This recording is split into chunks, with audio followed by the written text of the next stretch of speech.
والعاقبۃ للمتقین والصلاة والسلام علی سید الانبیاء والمرسلین وعلی آلہ واصحابہ اجمعین اما بعد اعوذ باللہ من الشیطان الرجیم بسم اللہ الرحمن الرحیم قل بفضل اللہ وبرحمتہ فبذلک فلیفرحوا صدق اللہ العظیم وصدق رسولہ النبی الکریم الامین ان اللہ وملائکتہ یصلون علی النبی یا ایہا الذین آمنوا صلوا علیہ وسلموا تسلیما الصلاۃ والسلام علیک یا سیدی یا رسول اللہ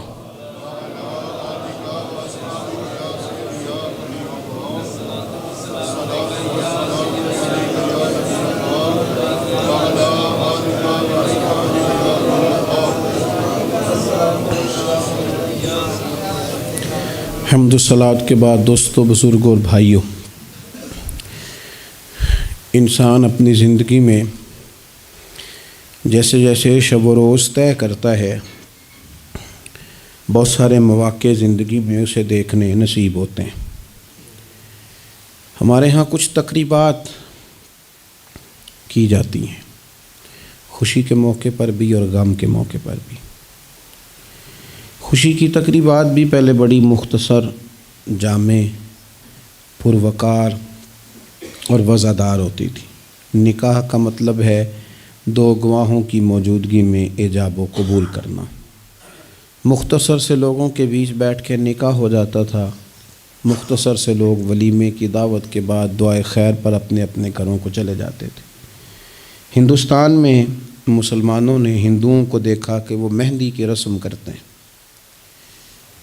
اس پر پھر اتنی زیادہ توجہ لوگوں کی بڑھ گئی کہ وہ باقاعدہ شادی کا حصہ بن گئی، باقاعدہ اس پہ بہت بڑا سرمایہ خرچ ہونے لگ گیا۔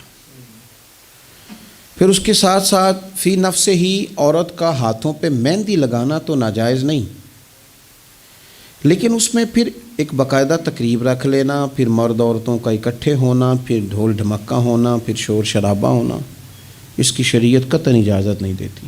پھر یہ ہوتا تھا کہ شادی سے قبل جب رشتہ طے ہوتا تھا تو طریقہ یہ تھا کہ لڑکی اور لڑکے کا نکاح کر دیا جاتا تھا اور مناسب وقت پر رخصتی ہو جاتی تھی۔ نبی پاک صلی اللہ تعالیٰ علیہ وسلم نے حضرت سیدہ عائشہ صدیقہ رضی اللہ تعالیٰ عنہا کے ساتھ نکاح کیا اور 3 سال کے بعد رخصتی ہوئی۔ چلے بعد میں لوگوں نے اگر نکاح نہ کیا تو پھر کہا کہ نسبت طے کر دی ہے۔ یہ بڑا سونا، اچھا، صاف ستھرا فکرہ تھا۔ اب باقاعدہ اس نام کو منگنی کا نام دے دیا گیا، اور ہم دوسروں کی چال چلتے چلتے اپنی وفاداری بھولتے جا رہے ہیں۔ دیکھا دیکھی نا لوگوں کی، دیکھا دیکھی۔ میرج ہال کا تصور صرف اتنا تھا کہ اب آبادیوں میں جگہ موجود نہیں ہے تو باقاعدہ ایسے ہال بنا لیے جائیں جن میں نکاح آسانی سے ہو جائے، لیکن اب تو مہنگے سے مہنگا ہال، اس میں پھر سہولیات، پھر اس میں آسانیاں، پھر کھانے کی بھرمار اور مختلف ڈشیں۔ یہ سوائے اپنے اوپر بوجھ ڈالنے کے، امیر بوجھ ڈالتے ہیں، غریبوں کو پریشان کرتے ہیں، ان کے بچے دیکھا دیکھی اس چکر میں پڑ جاتے ہیں، حالات سنگینی کا رخ اختیار کر جاتے ہیں۔ منگنی باقاعدہ میرج ہال میں ہونے لگ گئی۔ اللہ تعالیٰ معاف فرمائے تو وہاں بھی مردوں عورتوں کا اختلاط ہے باقاعدہ۔ ابھی اس کا نکاح نہیں ہوا، وہ تو غیر محرم ہے، اس کو انگوٹھی دی جاتی ہے پہنانے کے لیے، اور لڑکا لڑکی کے ہاتھ میں انگوٹھی پہنا رہا ہے۔ ناراض نہ ہونا، حاجی صاحب بھی کھڑے ہوتے ہیں، نمازی صاحب بھی کھڑے ہوتے ہیں، وہ صاحب بھی کھڑے ہوتے ہیں جو مذہبی تقریبات میں آگے آگے دکھائی دیتے ہیں، لیکن یہاں دین ہی نہیں یاد آ رہا۔ کوئی شخص کلام کرنے کو تیار ہی نہیں ہے کہ میاں یہ تو حرام ہے، حرام ہے، اشد حرام ہے۔ جب تک ان کا نکاح نہیں ہو جاتا یہ ایک دوسرے کے لیے محرم نہیں ہیں، لیکن کوئی روکنے والا نہیں۔ تقریبات بڑھتی گئیں، بوجھ بڑھتا گیا، بہت بڑا سرمایہ۔ ویسے بھی مسلمان نے کوئی اس کی تو زندگی بڑی بامقصد ہے، اس نے کوئی یہاں الجھ کے تو نہیں نہ رہ جانا۔ پھر اور باتیں بڑی، سالگرہ ایک پورا وتیرہ اختیار کر گئی ہے، گھروں کے اندر سرائیت کر گئی ہے سالگرہ، ایک پوری تقریب بن گئی ہے، ایک پورا خرچہ لے گئی ہے وہ۔ کیا مسلمان اتنے اپنے آپ کو فضول سمجھنے لگے ہیں معاذ اللہ کہ وہ فارغ ہیں جس کام میں جو مرضی ایک ماحول بناؤ، اور پھر چلتے طرح طرح کی تقریبات اور طرح طرح کے، یہ فلانا جشن بہاراں آ گیا ہے تو یہ اپریل فول آ گیا ہے تو یہ بیماری نیو ایئر نائٹ کی آ گئی۔ میں نے رات بھی کہا تھا، جس قوم کی بچیاں کشمیر میں روز روتی ہوں وہ جشن منائے گی سڑکوں پہ نکل کے، جن لوگوں کے بھائی برما میں کاٹ دیے جاتے ہوں وہ جشن منائیں گے۔ او خدا کے بندو، لوگوں نے تو تنقید کر کے چپ کر گئے، تنقید کر کے۔ دیکھو جی عرب شریف والوں نے وہاں سینمے کھلوا دیے، تم تو تنقید کر کے چپ کر گئے نا۔ یہ وہ مقام کرب ہے، یہ وہ مقام خوف ہے۔ جب عرب کی دھرتی پہ عورتیں ناچیں گی تو مجھے بتاؤ نا امام حسین کے دل پہ کیا گزرے گی، امام حسن کو کیا اس سے اذیت پہنچے گی۔ آپ کو پتہ ہے سیدہ پاک کو کتنی تکلیف ہوگی، مولا کائنات کو کتنی ہوگی، عثمان غنی کو، فاروق اعظم کو، صدیق اکبر کو۔ تمہیں پتہ ہے یہ عرب کا ملک کسی ایک شخص کی حکومت کی جگہ نہیں ہے، یہ کسی خاندان کا نہیں ہے، کسی قبیلے کا نہیں ہے، کسی سیاستدان کا نہیں ہے، یہ عرب شریف تو میرے نبی پاک کا وطن ہے۔ اس وطن میں جب گانے باجے ہوں گے، ڈھول ڈھمکے ہوں گے، تماشے ہوں گے، حضور کے قلب نور کو کتنی تکلیف ہوگی۔ اور ہم ہیں کہ مذاق بنا ہوا ہے۔ کہاں ہیں وہ لوگ جو روز کہتے تھے موویاں بنا کے غریب لوگوں کو پکڑ کے کہتے تھے یہ فلانی غلط حرکت کر رہا ہے، یہ فلانی۔ تمہارا فتویٰ غریب کے حق میں اور ہے اور امیر کے حق میں اور ہے۔ اب بھی تو کوئی 2 ویڈیو بنا دو نا کہ یہاں یہ ظلم ہو رہا ہے۔ اور جب سال گزریں تو قومیں اپنا حساب کرتی ہیں، اور میرا اور آپ کا سال وہ گزر رہا ہے جہاں قرضہ زیادہ لے لیا گیا ہے، جہاں قومیں گروی رکھی جا رہی ہیں، جہاں ہمارا ہر پیدا ہونے والا بچہ مقروض پیدا ہوتا ہے، لیکن مزاج بن گیا نا بس مناؤ، جو ملتا ہے اسے مناؤ۔ یہ کس نے شوق پیدا کیا ہمارے بچوں کے اندر روز شادیوں پہ جانے کا، تیار ہو کے جانے کے؟ کس نے شوق پیدا کیا؟ بڑوں نے۔ نہ مانے بزرگ، بڑوں نے شوق پیدا کیا۔ ہم نے ابلاغ اس طرح کا کیا، او کدی موقع آنا ہوں ہے ہن اوتھے بھی نہ جائیے، ورنہ ہمارے بچوں میں شوق کبھی نہ آتا۔ ہم نے ابلاغ کیا ہے، ہم نے توجہ دلائی ہے۔ بچے چھٹیاں کر رہے ہیں، یہ ہم پریشان ہیں ان دنوں میں، پیپر بچوں کے قریب ہیں مدرسے کے، اور چوتھے دن کو بچہ درخواست لے کے آ جاتا ہے فلانے کی شادی ہے، فلانے کی شادی ہے۔ میرے ابا جی کہا کرتے تھے، تھوڑے سے ہم بڑے ہوئے تو ابا جی شادی پہ جانا ہے تو کہتے تھے جوان منڈیاں دا کی کام میں ویاواں تے جانے دا، ہم جائیں گے نا تمہاری اماں جائے گھر رہو آرام سے۔ ہمارے پرانے بزرگ اس طرح کی تربیت کرتے تھے، کہتے تھے تمہارا مطلب کیا، اس شادی پہ تم نے کیا کرنا ہے؟ اور یہاں سارا کام ہی بچے اور بچیوں کو دے دیا گیا، بچے اور بچیوں کو، اور تیار کر کے نہیں جاتا۔ کسی خاص جگہ پہ کوئی مجبوری ہو جائے، قربت اتنی زیادہ ہو کہ رہا نہ جائے، تو کبھی نکاح پڑھانے کے لیے جاؤں نا تو بس میرے کانوں سے آواز ٹکراتی نہیں، لیکن میں سمجھ جاتا ہوں کہ کیا باتیں گونج رہی ہیں۔ اور پردہ ہی کر لو تھوڑا سا، وہ کہتے ہیں پردہ، یہ بچی کے نکاح کی مووی نہ بنی تو فلم ہی نہیں مکمل ہوگی۔ اس خوشی کے موقع پر بھی آپ یہ کہہ رہے ہیں کہ لو جی پردہ کرو اور دوپٹہ لو، تو اتنے پیسے دیے وہ بیوٹی پارلر والے کو، وہ کدھر جائیں گے؟ کون ہیں یہ لوگ سارے؟ میں اور آپ نہیں ہیں، ہم ہی تو ہیں یہ سارے۔ یہ کس پر تنقید کر کے ہم چپ کر گئے ہیں؟ ہم سارے خود ہیں، اور ہم سب مل ملا کے اس سوسائٹی کا حصہ بنتے جا رہے ہیں۔ اب تو بھائی وہ مہنگے میرج ہال کے اندر جب میرج ہال لیا جاتا ہے تو ایک سمت عورتیں، ایک سمت مرد، اور بیچ میں پردے کا بندوبست بھی نہیں کرایا جاتا، چونکہ یہ تو دکھیا نوس لوگ ہیں جو پردہ کراتے ہیں۔ وہ کہتے ہیں وہ لو اتنی تیاری کی، کپڑے دکھانے کس کو ہیں؟ تم پردہ کرا رہے ہو۔ خدا سے ڈریں، مسلمان ان ابس کاموں کے لیے نہیں ہے، تو اونچے مقاصد کے لیے آیا۔ تو دیکھنا تیری تو بڑی عظمت ہے، کنتم خیر امۃ اخرجت للناس تأمرون بالمعروف وتنہون عن المنکر۔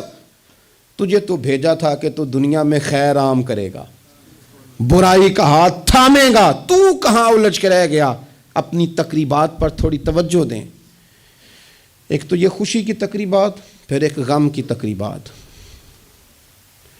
میں نے اپنے کانوں سے سنا ہے، کل 10ویں کا اعلان اکٹھا کرا دیا گیا، اور یہ ٹھیک کیا جاتا ہے، ایک ہی دن میں دونوں اصال ثواب کی تقریبات ہو جائیں۔ اس کا اصل اصال ثواب ہے۔ اصال ثواب کیا ہے؟ اصال ثواب یہ ہے کہ آپ کو دعا کرنی ہے جانے والے کے لیے، کچھ قرآن مجید پڑھ کے، کچھ اذکار پڑھ کے، کچھ وظائف پڑھ کے اس کی روح کو ایصال کرنا ہے، اتنا مقصود ہے۔ بڑی غور سے، مجھے تھوڑا ٹائم دیں گے آپ 2-3 منٹ کا صرف، اور میری بات پہ نا خاص توجہ کریں، خاص بات کرنا چاہتا ہوں۔ اگر اس میں کھانا پکانا ہے نا، تو آپ نے کھانا اس لیے پکانا ہے کہ غریب کو، مسکین کو کھانا کھلائیں گے، اور جو ثواب اس کا ملے گا وہ بھی جانے والے کی روح کو ملے گا۔ لیکن اگر آپ اس میں دعوت پکا لیں، دعوت رشتہ داروں کی، یاروں کی، وہ تو بھائی دعوت ہے۔ ایک ہے کہ آپ نے کوئی ایسا کام کیا جس سے جانے والے کی روح کو، ہوٹل میں بیٹھ کے کھانا کھایا 4 بندوں نے، موج کی، مرضی کا انہوں نے گوشت اڑایا، تو وہ کہیں اس کا ثواب جائے گا؟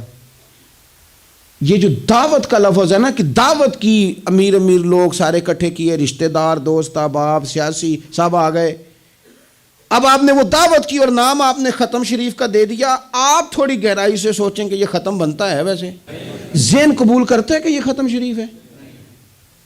اب میں کہہ لوں، اب میں یہ بات کر لوں کہ ہمارے ہاں کچھ ولیمہ نما چہلم بھی ہوتے ہیں، ولیمہ نما چہلم، وہ ٹائٹل چہلم کا ہے اور اندر جا کے دیکھو تو ماحول سارا ولیمے کا ہے، تو یہ اصال ثواب ہے؟ آپ بتائیں ذمہ داری سے کہ یہ اصال ثواب ہے؟ آپ غرباء کی دعوت پکائیں گے، غریبوں مسکینوں کی، ان کی دعوتیں اعلیٰ حضرت بریلوی رحمۃ اللہ نے لکھا ہے جائز نہیں ہے دعوت کرنا اس طرح۔ ہاں آئے ہوں کھانا کھا جائیں، فی نفس سے ہی رشتہ داروں کو کھانا کھلانا، دعوت کھلانا ثواب ہے، لیکن ختم کو، چہلم کو، 10ویں کو دعوت بنا لینا یہ درست؟ ویسے ان کو دیں آپ، ثواب ہے۔ لیکن ہمارے ہاں تو مطلب عجیب سا ایک ماحول ختم شریف، یعنی کل 10ویں کا اکٹھا اعلان ہو گیا، میں موجود تھا، تو کہنے لگے ویکھو انہیں پیسے لگے جے بچانا۔ خدا کے بندو یوں تو نہ کرو۔ ایک ان کا والد چلا گیا، والدہ چلی گئی، کوئی عزیز چلا گیا، اور دوسرا یہ کہ آپ یہ بتائیں گھر سے روٹی نہیں ملتی، صرف ختم کی ملتی ہے۔ اتنی چھوٹی سوچ کون پیدا کرتا ہے؟ یہ تو ماحول میں ہی ایسی باتیں نہیں ہونی چاہیے۔ میں آپ کو کہہ رہا ہوں، میں مولوی صاحب ہو کے، مسجد کا خطیب ہو کے، حالانکہ چہلم پہ ڈیوٹی مولوی صاحب کی ہے، ان کو تو موقع ملنا ہے 10ویں کا بھی، چہلم کا بھی، کل کا بھی، لیکن مولوی کا بھی تو کول ہونا ہے نا، اسے بھی تو خیال کرنا چاہیے کہ جو چیزیں درست ہیں صرف اتنی درست ہیں، حد بندی سے باہر جائے تو چیز ٹھیک نہیں رہتی۔ اس لیے ان تقریبات کو بھی یقین کریں۔ کل شریف پہ ماحول دعوت کا نہ ہو۔ میں آپ کو ذمہ داری سے کہتا ہوں، کسی کا باپ فوت ہو جائے تو جتنی اچھی دعا وہ مانگ سکتا ہے، درد سے اتنی کوئی اور نہیں مانگ سکتا، لیکن وہ تو دعوت پکا رہا ہے نا، وہ تو دیگوں پہ ہے، وہ تو ٹینٹ کا سامان اکٹھا کر رہا ہے، وہ تو ترتیب لگا رہا ہے۔ اور میں ذمہ داری سے کہتا ہوں، کل سے پہلے 10ویں کے بعد، چہلم کے بعد بیٹوں کی لڑائی ہوتی ہے کہ خرچہ زیادہ آیا، تم حصہ نہیں پورا دے رہے، یہ اصال ثواب ہے؟ تیرے ذمہ 25,000 ہے، تیرے ذمہ 30,000 ہے، یہ اصال ثواب ہے؟ یہ غلط چیز ہے، کیونکہ آپ، ایک ماحول ہے دعوت کا، ایک ماحول ہے دعا کا، ان دونوں میں فرق ہے۔ جہاں دعا کا ماحول ہوگا نا، وہاں نہیں یہ ٹینٹوں کا چکر، روٹیوں کا چکر، یہ آنے جانے والوں کا چکر، میرج حال، وہاں نہیں، وہاں تو لوگ قرآن شریف پڑھیں گے، وہاں تو گھر والے بھی بیٹھ کے تسلی سے تسبیح کریں گے، اور پھر تسلی سے آنسوؤں سمیت رب کی بارگاہ میں دعا کریں گے۔ دعوت اور دعا کا ماحول ہی الگ الگ ہے۔ اس لیے جو ہماری تقریبات اصال ثواب کی ہیں، اور پھر میں آپ سے عرض کروں، امیر بڑے بڑے چہلم کرتے ہیں، غریبوں کو مشکل میں ڈال دیتے ہیں، مشکل میں، پتہ نہیں بیچاروں کا بیماری پہ کتنا کو خرچ ہو گیا ہے، کہاں کہاں سے قرضہ اٹھایا ہے، کتنی تکلیف صحیح ہے۔ پھر آپ نے کل شریف پہ بھی بہت بڑا اہتمام کا کہہ دیا، پھر 10ویں پہ بھی کہہ دیا، پھر چہلم پہ بھی کہہ دیا، نہیں کچھ لوگ زبان سے کہتے لیکن بڑی تکلیف میں آ جاتے، بڑی آزمائش، بڑی ساری دکھ بھرا معاملہ ہوتا ہے۔ اور میں نے دیکھا ہے، چونکہ میرا شعبہ ہے، میں نے قریب جا کے دیکھا ہے، لوگ سوال جواب کر رہے ہوتے ہیں، جناب آپ کیسے کر کے کریں، کس کو دکھ بتائیں؟ ایک ماں کے جانے کا دکھ، باپ کے جانے کا دکھ، بھائی کے جانے کا دکھ، اور ایک یہ والا دکھ۔ نہ کریں یہ کام۔ ہمارا دین جہاں ہمیں تکلیف نہیں دیتا، اپنے آپ کو تکلیف میں نہ ڈالیں۔ اصالِ ثواب ضرور کریں، فی نفس ہی اس کا بہت اجر و ثواب ہے، لیکن مشقت والا کام میں درد سے کہ غریبوں کا بھلا کر دو، پر ان کو جا کے مشورہ دو کہ یار مہربانی کرو، ایک ہی ختم کافی ہے۔ بڑا ختم کل والے دن ہو گیا، اب جائیں لوگ اپنے گھروں کو۔ چیلم والے دن بس ٹھیک ہے، میں تو آپ کو مشورہ دوں گا کہ آپ کسی مسجد میں گھر سے سارے لوگ چلے جائیں، مسجد کے نمازی بیٹھے ہیں وہاں جا کے آپ کہیں جناب قاری صاحب یہ تھوڑا ختم شریف پڑھ دیں۔ آپ کو بہت بڑا اعلان کرانے کی بھی ضرورت نہیں، آپ ختم شریف پڑھ دیں۔ دیکھو نا میرے نبی پاک صلی اللہ علیہ وسلم، اللہ کرے حضور کی ادائیں نور بن کے ہمارے دلوں میں اتر جائے اور وہ نہ اندر رہ جائیں ہمارے۔ یہ دیکھو اصالِ ثواب۔ حضرت سیدنا سعد بن معاذ رضی اللہ تعالیٰ عنہ کا وصال ہو گیا، قربان جائیں، نصیب دیکھو، حضور ان کی قبر پر کھڑے ہو گئے۔ قبر میری تے میرے اپیرا جے کر پامیں پھیرا، حضور قبر پہ کھڑے ہو گئے، اور پھر نبی کریم نے تسبیح پڑھی، پھر تحلیل پڑھی، پھر تکبیر پڑھی، دیر تک پڑھتے رہے۔ پھر حضور نے پتہ کیا فرمایا؟ فرمایا تمہارے بھائی کی قبر تنگ ہو گئی تھی، میں نے تسبیح پڑھی ہے تو اللہ نے کشادہ کر دی ہے، کھول دی ہے قبر، تو جاؤ نا ابا جی کی قبر پہ، پڑھو نا وہاں اللہ اکبر اللہ اکبر اللہ اکبر، پڑھو نا وہاں جا کے الحمدللہ الحمدللہ وہاں پڑھو جا کے، وہاں جا کے کہو لا الہ الا اللہ لا الہ الا اللہ لا الہ الا اللہ محمد الرسول اللہ صلی اللہ علیہ، پڑھو جا کے وہاں سورہ یاسین، پڑھو جا کے سورہ ملک، پڑھو جا کے وہاں قرآن مجید، دیکھو معاملات ٹھیک ہو جائیں گے۔ یہ اصالِ ثواب کی ترتیب بنائیں، گھر میں بھی اصالِ ثواب کریں تو ذرا درد سے، ذرا ذوق سے، ذرا اچھی طرح پڑھ کے، لیکن دعوتیں نہ بنائیں کل 10ویں چیلم کو، دعوتیں یعنی مل بیٹھو، کپڑے نئے نکالو، پوری تیاری کرو، اور جناب وہاں جاؤ اور جا کے کھانا کھاؤ اچھا سا خوبصورت سا، اور ساری توجہ ہی کھانے پہ، چونکہ وہ اس کو پتہ ہے کہ جس طرح شادی میں کھانا کم پڑ گیا تو عزت نہیں ہوگی، اس طرح اگر چیلم پہ کم پڑ گیا تو پھر بھی رسوائی ہوگی، تو جب کھانے پہ لگ جائیں گے تو دعا تو رہ گئی، جانے والے کا فائدہ نہ ہو سکا۔ دو ایک باتیں مزید اسی عنوان پر، اللہ تعالیٰ نے قرآن مجید میں یہ فرمایا کہ کل بفضل اللہ وبرحمتہ فبذلک فلیفرحوا، اے محبوب علیہ السلام آپ اپنے غلاموں سے فرما دیں کہ جب اللہ کا فضل اور اس کی رحمت ملے تو پھر خوشی منایا کریں، اظہار مسرت کریں۔ امام فخر الدین رازی رحمۃ اللہ علیہ نے یہاں ایک بات لکھی ہے جو بڑی خوبصورت ہے اور بڑی سمجھنے والی ہے۔ امام رازی رحمۃ اللہ علیہ فرماتے ہیں کہ یہ خوشی اس لیے نہیں منانی کہ انعام ملا ہے، خوشی اس لیے منانی ہے کہ رب کی طرف سے ملا ہے، خوشی اس لیے منانی ہے کہ محبوب نے دیا ہے، تو جب محبوب دے نا، وہ چند دن پہلے بڑا لطف آیا، بس ایک بات ہے بھولتی نہیں، سے ثبوت نہ منگو میتھوں نظر کرم قد ہوئی، اے میں جانا یا دل پر جانے غیر نہ جانے کوئی۔ یہ اس لیے خوشی منانی ہے کہ نظر کرم ہوئی ہے، اللہ نے نوازا ہے، تو اب جب اس لیے خوشی منانی ہے کہ اللہ نے دیا ہے تو پھر خوشی بھی وہی منانی ہے جس سے اللہ راضی ہو، اسی انداز میں رہنا ہے جس میں رب رسول راضی ہوں۔ تقریبات میں 2-3 چیزوں کا خاص خیال، ایک تو خرچ حد سے زیادہ نہیں ہونا چاہیے، اعتدال کے ساتھ خرچ کریں، فضول خرچی سے بچیں۔ ہماری شادیوں میں اتنا زیادہ خرچ ہوتا ہے، اتنا زیادہ خرچ ہوتا ہے، اور یہ چونکہ ہماری طبیعت ہے نا، ہم کسی نہ کسی بات میں اپنے آپ کو خود بخود ایموشنل کر لیتے ہیں۔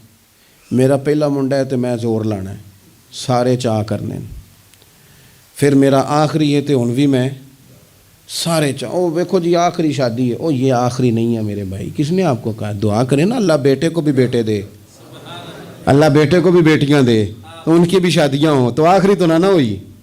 کیوں؟ مطلب آپ بلا وجہ اپنے آپ کو خود بخود ایموشنل کر کے، اور یہ اتنی کبھی طبیعت ہے بعض لوگوں کی کہ وہ کہتے ہیں وہ دکھانا ہے آج. آپ شادی کی تقریبات کو فضول خرچیوں سے بچائیں.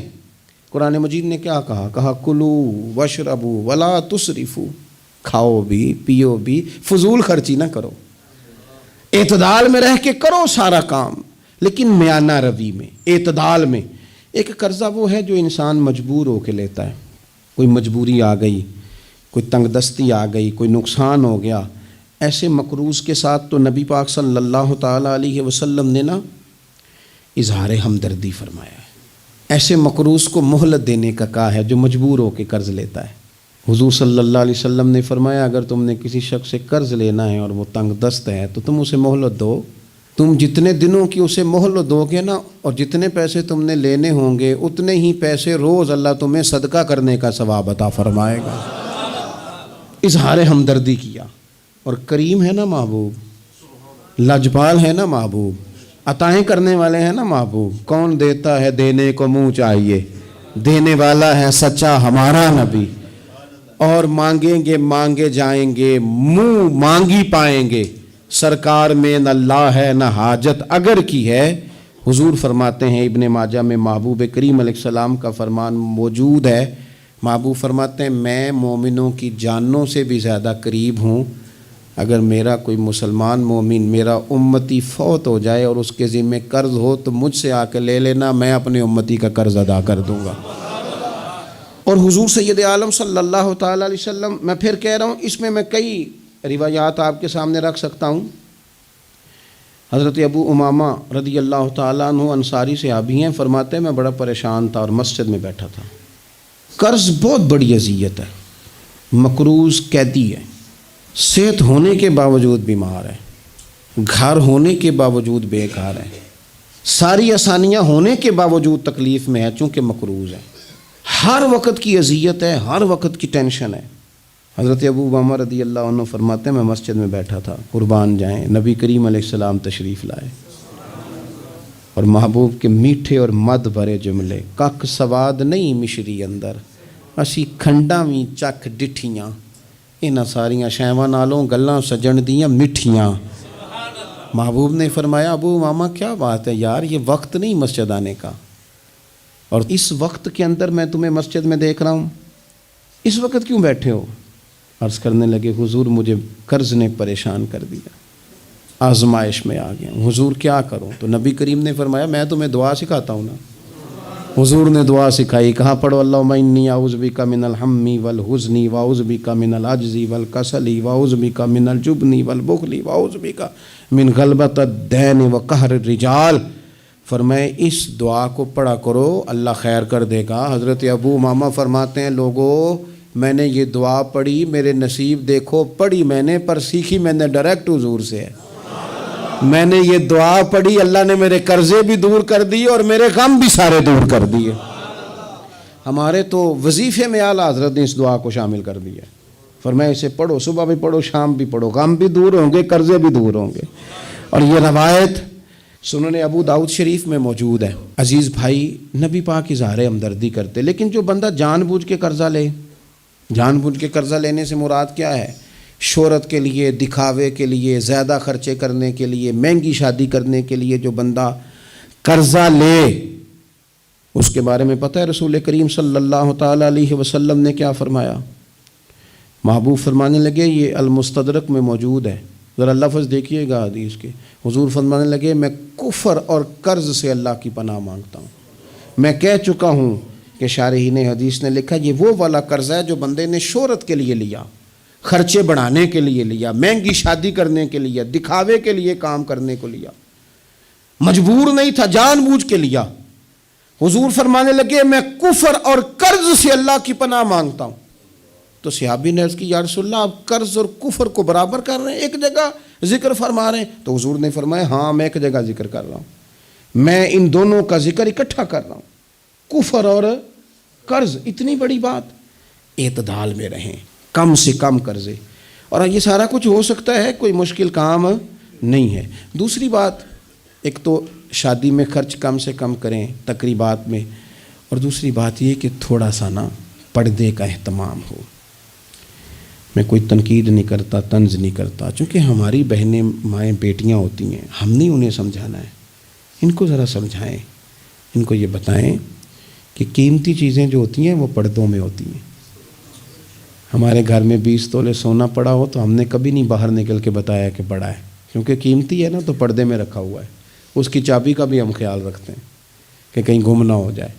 اسی طرح ہر کتاب کو غلاف نہیں چڑھتا، صرف قرآن پاک کو چڑھتا ہے۔ انہیں بتاؤ کہ ساری بیویاں پردہ نہیں کرتی، صرف سیدہ عائشہ صدیقہ کی کنیزیں کرتی ہیں، صرف سیدہ فاطمہ کی کنیزیں کرتی ہیں رضی اللہ تعالی عنہما۔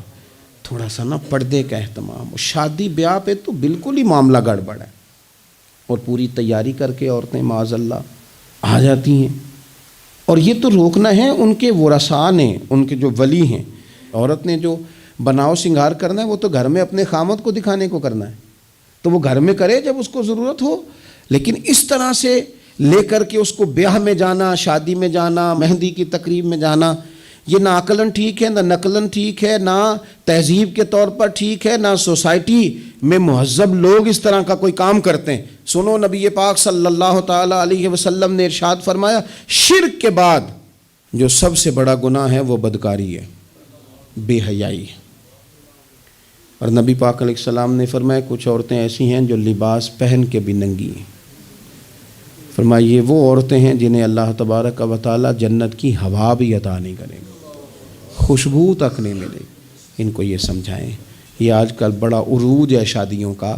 خواتین مہربانی کریں، اپنے اوپر رحم کھائیں، نہ اللہ کی نافرمانی مول لیں۔ ماؤں بہنوں بیٹیوں، پھر روتی ہو، دکھ سناتی ہو، کہتی ہو بڑی ساری آزمائش میں ہیں، تو اگر تکلیف میں ہو تو پھر تو رحمت والے کام کرو نا۔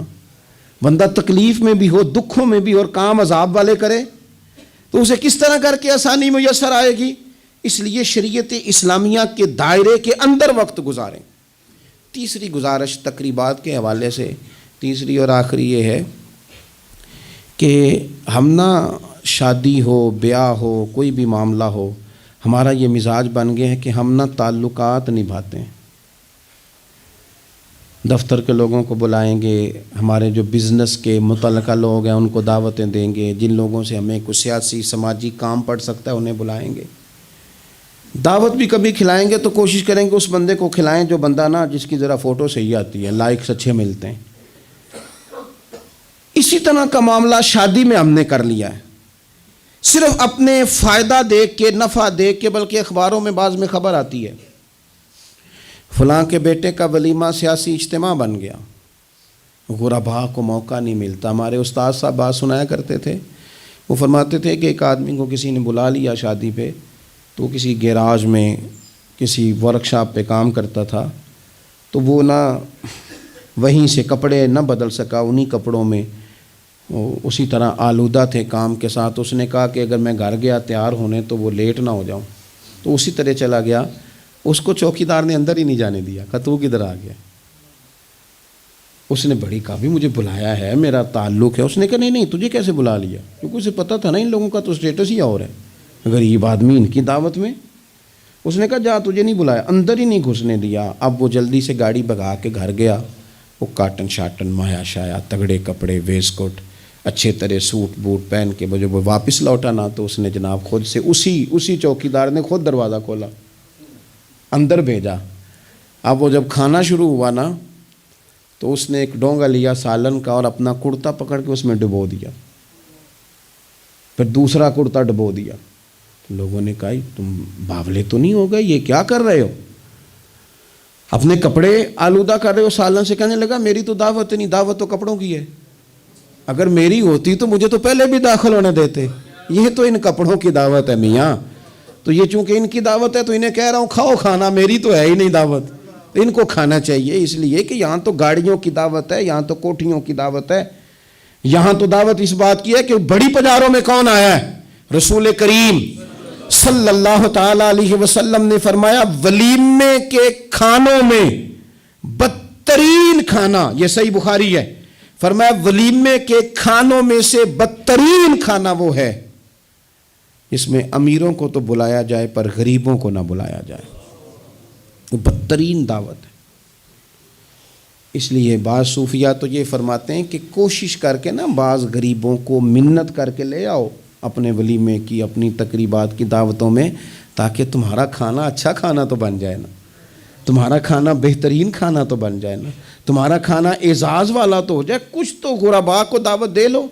لیکن ہماری تقریبات ہماری ذاتی معاملات کا حصہ بن جاتی ہیں۔ میں تو مذہبی تقریبات بھی دیکھتا ہوں، مذہبی تقریبات میں بھی ہماری پوزیشن کچھ اسی طرح کی ہے۔ میں اپنے بارے میں کئی دفعہ دوستوں کو کہہ چکا ہوں کہ دین کا خادم سمجھ کے دعوت دینا تو بڑی اچھی بات ہے، لیکن ہمیں برانڈ نہ بناؤ۔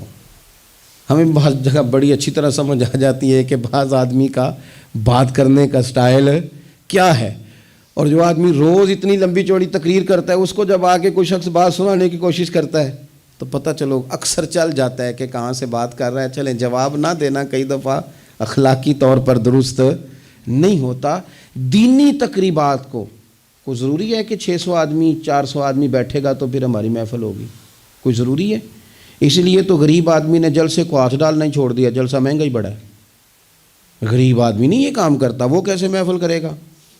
وہ تو آپ ساؤنڈ والے کے پاس جائیں تو کہتا ہے دور بدل گیا ہے، اب کہاں 1500 میں ساؤنڈ لگتا ہے۔ وہ تو چونکہ ہم نے ہر چیز کو برانڈ بنا دیا، کمرشل کر دیا، ماحول اور طرح کا بنا دیا ہے۔ یہ کام نہ کریں، آپ اس کو دین ہی بنائیں، اور یہ ذوق ہی رہے نا تو بھائی اس کے لیے پھر کسی آرٹیفیشل نعت خواں کو بلانے کی ضرورت نہیں ہوتی۔ محلے کا لڑکا بھی سونی نعت پڑھ لیتا ہے، اس کے لیے پھر اپنے خطیب صاحب بھی بڑی بہترین تقریر کر لیتے ہیں جو ہمیں 5 نمازیں پڑھاتے ہیں، پھر یہاں بھی سارے کام۔ لیکن ذہن تقریبات کے لحاظ سے بن گیا ذرا بڑا اونچا سا۔ دین اپنی ذاتی حیثیت رکھتا ہے، اپنی تقریبات کو شستہ کریں، سنجیدہ کریں، صاف ستھرا کریں، جتنی بھی قباحتیں ہیں، اخلاقی ہیں، مالی ہیں، ان کو دور کریں۔ ہم مسلمان ہیں، مسلمان بڑا سنجیدہ سا ہوتا ہے، سونا سا ہوتا ہے، اس کے رویے بڑے میٹھے ہوتے ہیں، اس کے آنے جانے کے معاملات میں شائستگی ہوتی ہے، اسے دیکھ کے پتہ چلتا ہے کہ یہ رسول اللہ کا ماننے والا ہے، یہ نبی کریم علیہ الصلوۃ والسلام کا تربیت یافتہ امت ہے۔ اللہ تعالیٰ سمجھ عطا فرمائے۔ آخر دعوانا الحمدللہ۔